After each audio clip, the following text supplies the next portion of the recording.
அமரர் கல்கியின் சிவகாமியின் சபதம் பாகம் 2 7ஆம் அத்தியாயம். சின்ன கண்ணன்.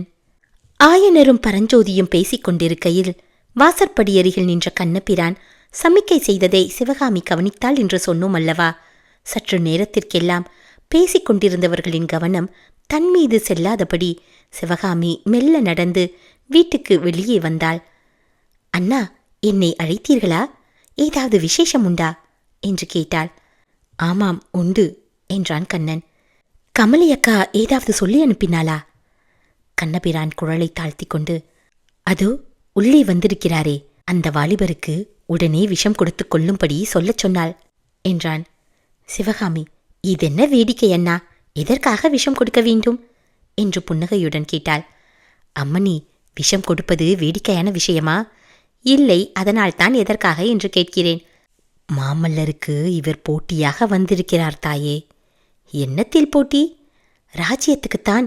ஊரிலே எல்லாம் சொல்லிக் கொள்கிறார்கள், சக்கரவர்த்தி பரஞ்சோதியை தத்து எடுத்துக்கொண்டு விட்டார், பரஞ்சோதிக்குத்தான் ராஜ்யத்தை கொடுக்கப் போகிறார், மாமல்லருக்கு ராஜ்யமில்லை என்று. ஆஹா, இது மட்டும் உண்மையாயிருந்தால்? தங்கச்சி, அப்படி நேர்ந்தால் உனக்கு அதில் மிக்க சந்தோஷம் போலிருக்கிறதே என்றான் கண்ணபிரான்.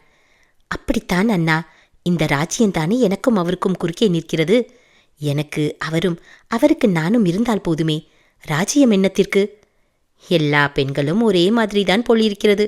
கமலி கூட இப்படியேதான் சொல்கிறாள். என்ன சொல்கிறாள்? நீ இப்போது சொன்னது போலத்தான் சொல்கிறாள். கண்ணா, உனக்கு நானும் எனக்கு நீயும் போதாதா? அரண்மனை சேவகம் என்னத்திற்கு? வா, எங்கேயாவது கிராமத்துக்கு போய் நிம்மதியாயிருக்கலாம் என்கிறாள். அப்படி செய்ய போகிறீர்களாண்ணா? அப்படி செய்வதில் எனக்கும் இஷ்டந்தான். ஆனால் சின்ன கண்ணன் குறுக்கே நிற்கிறான். அது யார் அண்ணா சின்ன கண்ணன்? கண்ணன் கண்ணை சிமிட்டிக்கொண்டு கொஞ்சம் மூளையை செலுத்தி யோசித்து பார்த்தங்கச்சி என்றான். சிவகாமி, என்னத்தை யோசிக்கிறது என்றாள். இவ்வளவுதானா தங்கச்சி? இவ்வளவு புத்திசாலியாயிருந்தும் சின்ன கண்ணன் யார் என்று கண்டுபிடிக்க முடியவில்லையே என்று கண்ணன் கேட்டுவிட்டு இன்னும் தாழ்ந்த குரலில், சின்ன கண்ணன் கமலியின் வயிற்றில் இருக்கிறான் என்று கூறி புன்னகை புரிந்தபோது அவன் முகத்தில் அசடு வழிந்தது.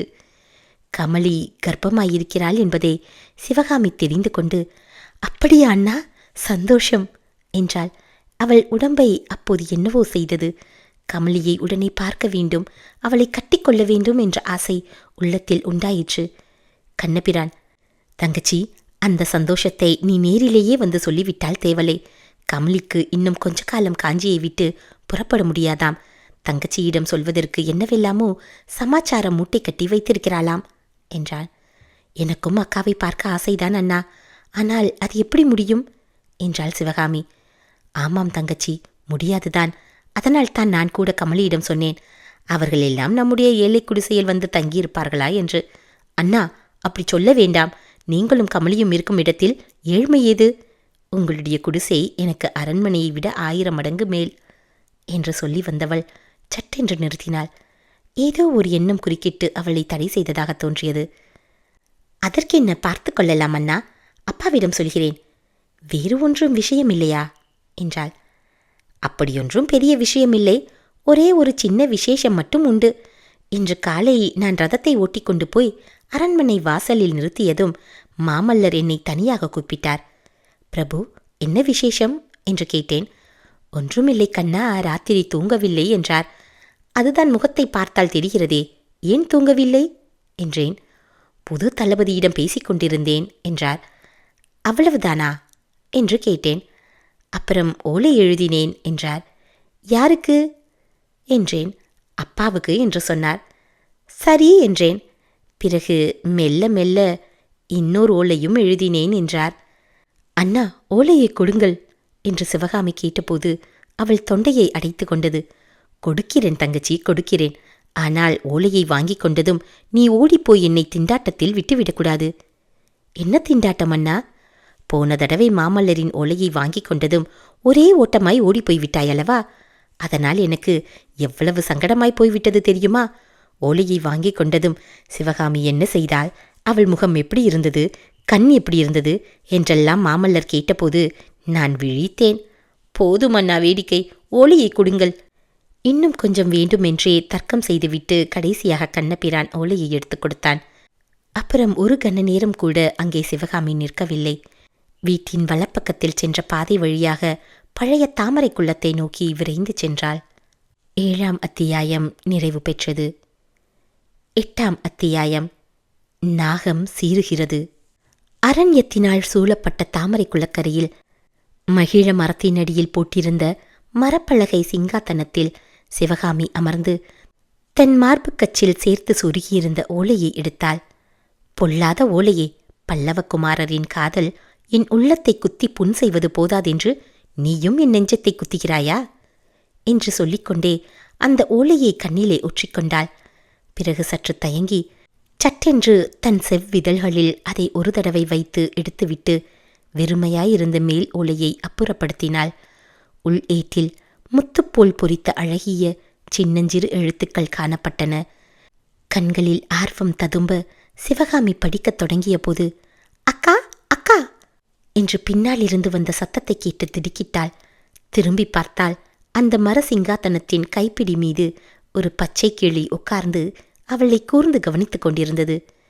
கிங்கினி ஒலிப்பது போல் சிவகாமி கலகலவென்று சிரித்துவிட்டு அந்த கிளியை பார்த்து, சுகப்பிரம முனிவரே, உமக்கு என்ன இங்கே வேலை? இளம் பெண்கள் தனிமையாக இருக்கும் அந்த புறத்துக்குள் ரிஷிகள் வரலாமா? அதிலும் பூஜை வேளையில் கரடி புகுந்தது போல். ஒரு கன்னிப்பெண் தன் காதலரின் ஓலையை படிக்கப் போகும் தருணத்திலா நீர் வந்து சேர்வது? போம் போம் என்று கையை ஓங்கி வீசிய போது அந்த கை வீச்சானது கன்னத்தை நெருங்கி வரும் காதலனுடைய கரத்தை தள்ளும் அபிநயமாகவே தோன்றியது. அதற்கேற்றாற்போல் அந்த சுகமா முனிவரும் மாட்டேன் மாட்டேன் என்றார். சிவகாமி மறுபடியும் சிரித்துவிட்டு கூறினாள், வேஷதாரி ரிஷியே, கதைகளிலே வரும் அரசிலங்குமாரிகள் எல்லாரும் அந்த புறத்தில் உம்மை வைத்துக்கொண்டு எப்படித்தான் ரகசியம் பேசினார்களோ தெரியவில்லை.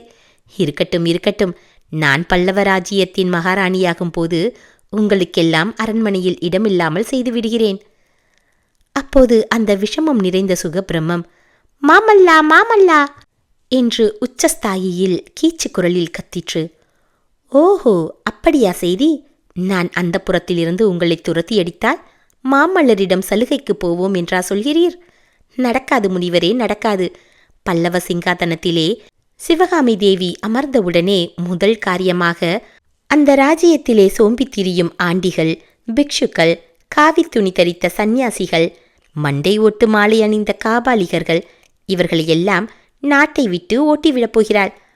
யோக்கியமாக கல்யாணம் செய்து கொண்டு இல்லறம் நடத்துபவர்களுக்குத்தான் பல்லவ ராஜ்யத்தில் அப்புறம் இடம் இருக்கும். தெரியுமா?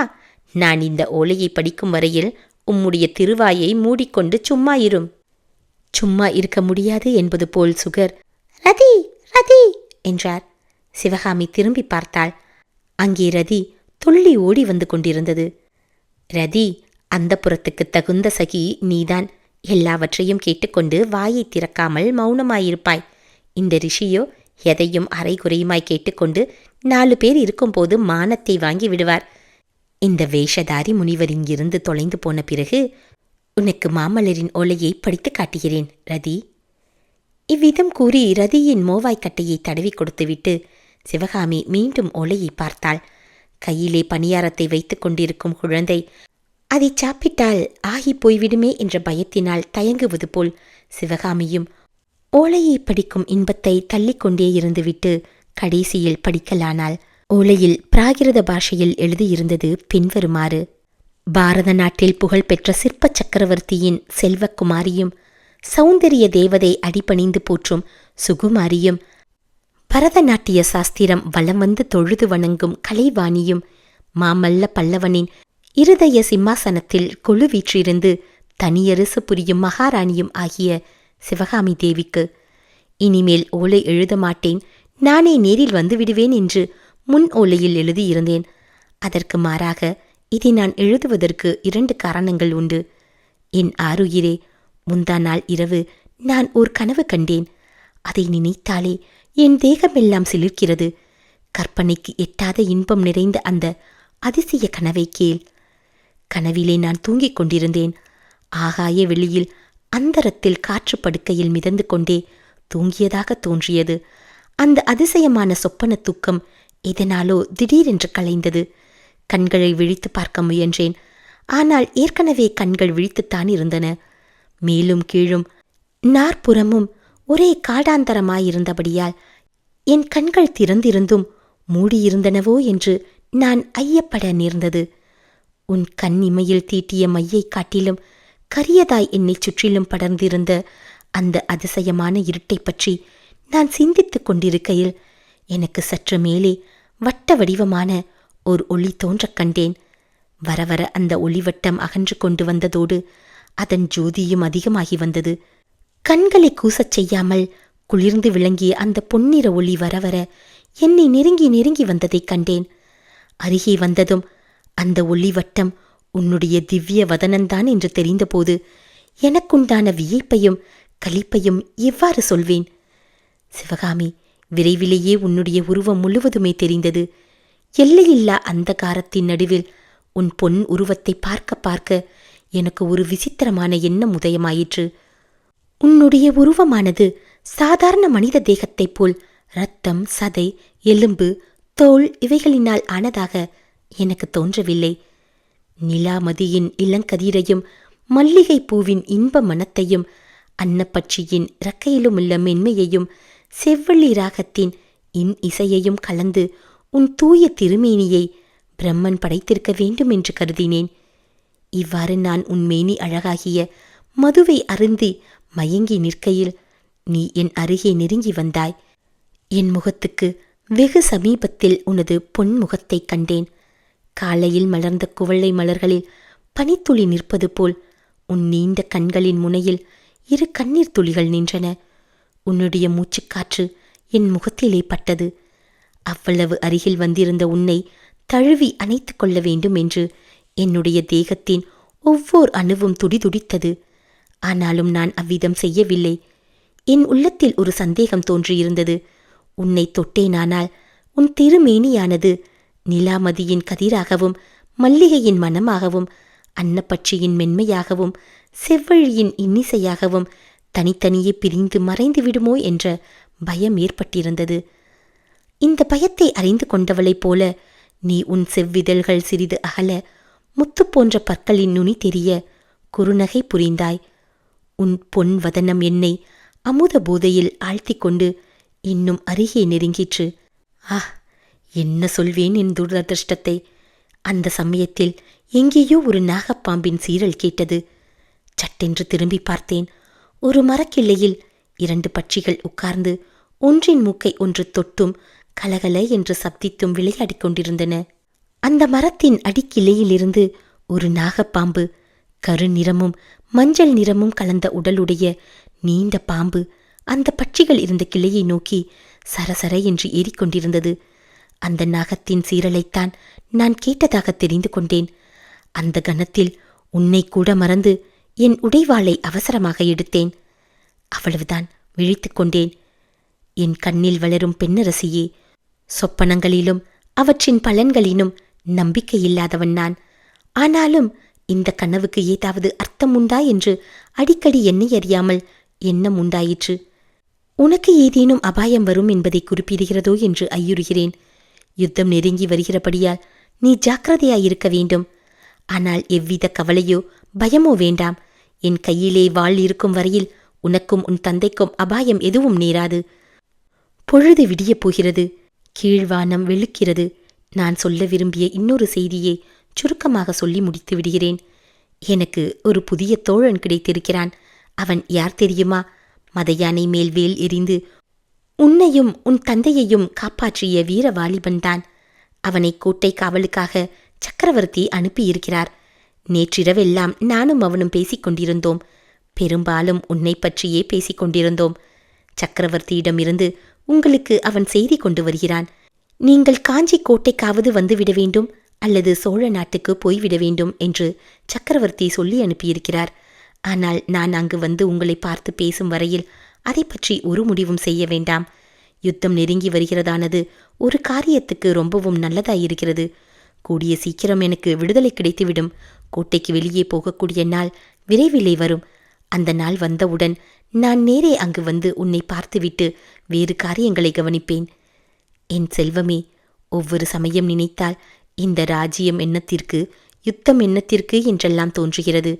இதெல்லாம் சொப்பனமாயிருக்கக்கூடாதா? திடீரென்று கண் விழித்து எழுந்ததும், நான் சக்கரவர்த்தி குமாரன் இல்லை, உன் தகப்பனாரிடம் சிற்பக்கலை கற்றுக்கொள்ளும் சீடன் என்று ஏற்பட்டால் எவ்வளவு ஆனந்தமாயிருக்கும்.